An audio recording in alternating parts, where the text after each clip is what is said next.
Hello મિત્રો, તમે જોઈ રહ્યા છો યુટ્યુબ આપણી ચેનલ વ્રત સાધનામાં આપનું સ્વાગત છે. મિત્રો, ધાર્મિક ગ્રંથો અનુસાર સફલા એકાદશીનો સંબંધ સફળતા સાથે છે. જો કોઈ કાર્યમાં વારંવાર અવરોધ આવતા હોય તો આ દિવસે વ્રત કરવાથી સફળતા મળી શકે છે. આ સમય દરમિયાન વિષ્ણુ ચાલીસાનો પાઠ કરવો વધુ ફાયદાકારક માનવામાં આવે છે. તેનાથી પાપોમાંથી મુક્તિ મળે છે અને મા લક્ષ્મી પણ પ્રસન્ન થાય છે. 26 ડિસેમ્બર 2024ના રોજ ઉપવાસ કરીને અને 27 ડિસેમ્બરે યોગ્ય સમયે પારણા કરવાથી ભક્તો મહત્તમ આધ્યાત્મિક પુણ્ય પ્રાપ્ત કરે છે. સફલા એકાદશીની પૂજા વિધિ હવે તમને જણાવવા જઈ રહી છું મિત્રો. તો કે સ્નાન વગેરે કરીને ઘરના મંદિરને સાફ કરવું, ભગવાન શ્રી હરિવિષ્ણુને જલાભિષેક કરવો, પંચામૃત સાથે ગંગાજળથી ભગવાનનો અભિષેક કરવો. હવે ભગવાનને પીળા ચંદન અને પીળા ફૂલ અર્પણ કરવા, મંદિરમાં ઘીનો દીવો પ્રગટાવવો, જો શક્ય હોય તો ઉપવાસ રાખવો અને ઉપવાસ રાખવાનો સંકલ્પ કરવો.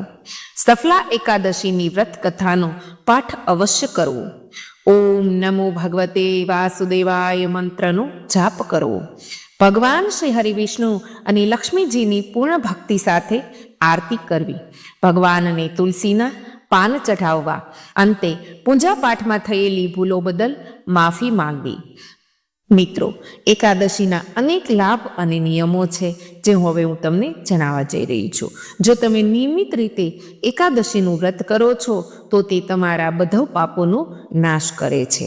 જો તમે આ વ્રતનું પાલન કરશો તો તમારી બધી મનોકામનાઓ પૂર્ણ થશે. આના પરિણામે તમારા ઘરમાં સુખ શાંતિ રહે છે અને તમારું દાંપત્ય જીવન પણ ખુશહાલ રહે છે. એકાદશીનું વ્રત કરવાથી સંતાન પ્રાપ્તિ થાય છે. જેઓ નિસંતાન હોય તેમને પુત્રદા એકાદશીનું વ્રત કરવું જોઈએ. જો તમે આ વ્રત કરો છો તો તમારા બધા દુઃખ દૂર થાય છે.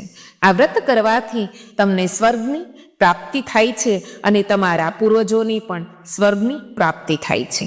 આ વ્રત કરવાથી તમારી ખોવાયેલી સંપત્તિ પાછી મળે છે. એકાદશી વ્રત કરવાથી વ્યક્તિ તમામ પાપોમાંથી મુક્તિ મેળવે છે, પરંતુ તે કરવા માટે ઘણા નિયમો છે.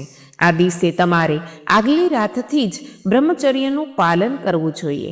જેમના લગ્ન છે તેઓએ આનું ખાસ ધ્યાન રાખવું જોઈએ. આ દિવસે તમારે બ્રહ્મ મુહૂર્તમાં જાગીને સ્નાન કરીને ભગવાન વિષ્ણુની પૂજા કરવી જોઈએ.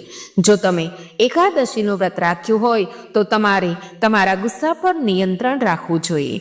આ દિવસે તમારે કોઈના વિશે ખરાબ ન વિચારવું જોઈએ અને ન તો તમારા મનમાં ખરાબ વિચારો આવવા જોઈએ. સફલા એકાદશીના દિવસે રાત્રિ જાગરણનું પણ વિશેષ મહત્વ છે. સફલા એકાદશીના દિવસે તુલસી માતાની પૂજા કરવી. સફલા એકાદશીના દિવસે સૂર્યોદય પહેલા જાગી સ્નાન કરી અને સ્વચ્છ વસ્ત્રો પહેરવા, ઘરના મંદિરને સાફ કરવું અને ગંગાજળ છાંટીને શુદ્ધ કરવું. ભગવાન વિષ્ણુને ફળ, ફૂલ, ચંદન અને તુલસીના પાન અર્પણ કરવા. આ દિવસે તુલસી માતાને જળ ચડાવવું અને લાલ ચુનરી પહેરાવવી. આ દિવસે તુલસી માતા પાસે ઘીનો દીવો પ્રગટાવવો અને તેની આસપાસ 11 થી 21 વાર પ્રદક્ષિણા કરવી. તુલસી મંત્ર અને ચાલીસાનો પાઠ કરવો. તુલસીજીને ફળ, મીઠાઈ અને ખીર અર્પણ કરવા. તુલસી પૂજા દરમિયાન મંત્રોનો જાપ કરવાથી ઘરમાં સુખ સમૃદ્ધિ આવે છે. તુલસી પૂજા દરમિયાન દીવો પ્રગટાવવાથી નકારાત્મક ઉર્જાઓ દૂર થાય છે. સફલા એકાદશીના દિવસે તુલસીજીની પૂજા કરવાનું ખૂબ જ મહત્વ છે. સફલા એકાદશીના દિવસે તુલસીજીની પૂજા જરૂરી માનવામાં આવે છે. ભગવાન વિષ્ણુને તુલસી ખૂબ જ પ્રિય છે. તુલસીને ધનની દેવી, લક્ષ્મીનું પ્રતીક માનવામાં આવે છે. તેથી ભગવાન વિષ્ણુને પ્રસન્ન કરવા માટે આ દિવસે તુલસીજીની પૂજા કરવી જરૂરી માનવામાં આવે છે. ભગવાન વિષ્ણુની પૂજામાં તુલસીની ડાળને પ્રસાદમાં સામેલ કરવી જરૂરી માનવામાં આવે છે. તેથી એકાદશીના દિવસે તુલસીજીની પૂજા કરવાનું પણ ઘણું મહત્વ છે. માન્યતાઓ અનુસાર સફલા એકાદશીના દિવસે નિયમ પ્રમાણે તુલસીની પૂજા કરવાથી તમામ મનોકામનાઓ પૂર્ણ થાય છે. સફલા એકાદશીના વ્રતની કથા વાંચ્યા પછી જ તમારું વ્રત સફળ થાય છે. મિત્રો, સફલા એકાદશીના વ્રતની કથા હવે હું તમને જણાવવા જઈ રહી છું. સફલા એકાદશીની શુભ કથા સાંભળો. ચંપાવતી તરીકે ઓળખાતી નગરી હતી, જે એક સમયે રાજા મહિષ્મતની રાજધાની હતી. રાજર્ષિ મહિષ્મતને 5 પુત્રો હતા. તેમાંથી સૌથી મોટો હંમેશા પાપી પ્રવૃત્તિઓમાં વ્યસ્ત રહેતો. તે વ્યભિચારી હતો અને ખરાબ વર્તન કરતો હતો. તેને તેના પિતાના પૈસા પાપી કાર્યોમાં ખર્ચ્યા. તેઓ હંમેશા ગેરવર્તણૂક અને બ્રાહ્મણોની ટીકા કરતા હતા. તેઓ હંમેશા વૈષ્ણવો અને ભગવાનની પણ ટીકા કરતા હતા. પોતાના પુત્રને આ રીતે જોઈને મહિષ્મતે તેનું નામ રાજકુમારોમાં લુંભક રાખ્યું. પછી પિતા અને ભાઈઓએ મળીને તેને રાજ્યમાંથી હાંકી કાઢ્યો. લુંભક તે શહેર છોડીને જંગલમાં ગયો. ત્યાં રહીને પાપીએ આખા શહેરની સંપત્તિ લૂંટી લીધી.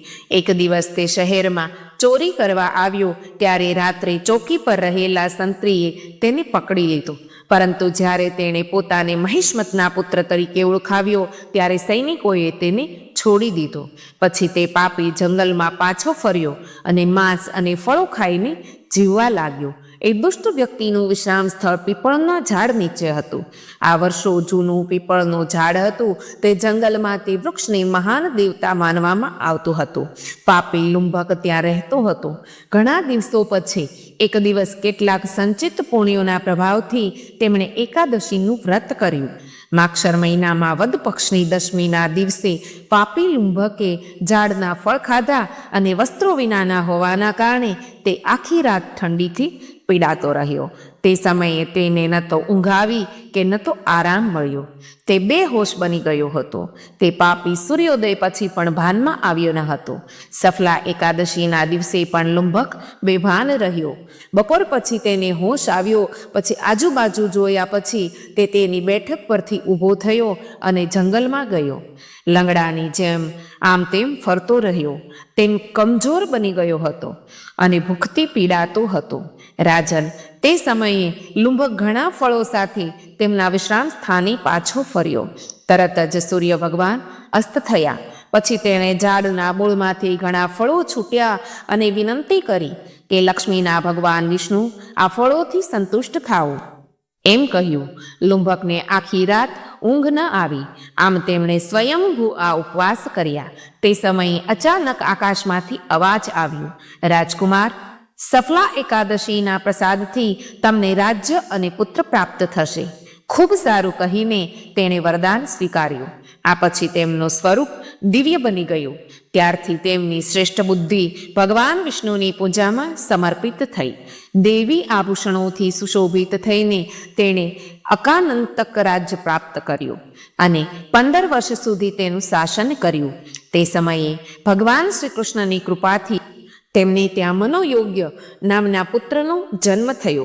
જ્યારે તે મોટો થયો ત્યારે લુંભકે તરત જ રાજ્ય છોડી દીધું અને તેને તેના પુત્રને સોંપ્યું અને તે ભગવાન કૃષ્ણની નજીક ગયો, જ્યાં વ્યક્તિ ક્યારેય દુઃખમાં પડતો નથી.